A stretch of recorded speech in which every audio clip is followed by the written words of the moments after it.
আসসালামু আলাইকুম। মহানবী সাল্লাল্লাহু আলাইহি ওয়াসাল্লামের 10টি গুরুত্বপূর্ণ হাদিস। নাম্বার 1, যে জ্ঞানের সন্ধানে বের হয় সে আল্লাহর পথে বের হয়।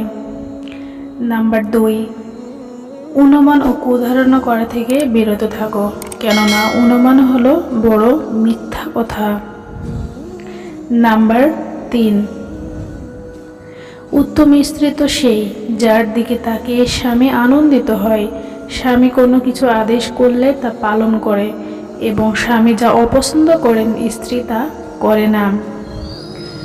নাম্বার 6, তোমরা হিংসা বিদ্বেষ থেকে নিবৃত্ত থাকবে, কেননা হিংসা মানুষের নেক আমল বা পুণ্যগুলো এমনভাবে খেয়ে ফেলে যেভাবে আগুন লাকড়িকে জ্বালিয়ে নিঃশেষ করে দেয়। নাম্বার 7, আমার উম্মতকে ভুল, বিস্মৃতি ও জবরদস্তির গুনাহ হতে নিষ্কৃতি দেয়া হয়েছে। নাম্বার 8, একটি যুগ আসবে যখন মানুষ উপার্জন করতে একথা চিন্তা করবে না যে আমি হালাল পন্থায় উপার্জন করছি নাকি হারাম পন্থায়। নাম্বার 9, পুলসিরাত জাহান্নামের মধ্যখানে স্থাপন করা হইবে, রাসূলের মধ্য আমি সর্বপ্রথম স্বীয় উম্মত লইয়া ইহা অতিক্রম করিব। সেদিন নবী রাসূলগণ ব্যতীত অন্য কেহ কথা বলিবে না।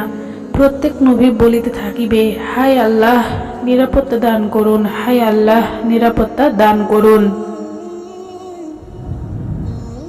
নাম্বার 10, যে ব্যক্তি পছন্দ করে যে সে দোজখ থেকে নিস্তার লাভ করে জান্নাতে প্রবেশ করবে, সে ব্যক্তির জন্য উচিত যেন তার মৃত্যু তার কাছে সেই সময় আসে যে সময় সে আল্লাহতে ও পরকালে ঈমান রাখে, আর লোকেদের সাথে সেই রূপ ব্যবহার করে যে রূপ ব্যবহার সে নিজের জন্য পছন্দ করে।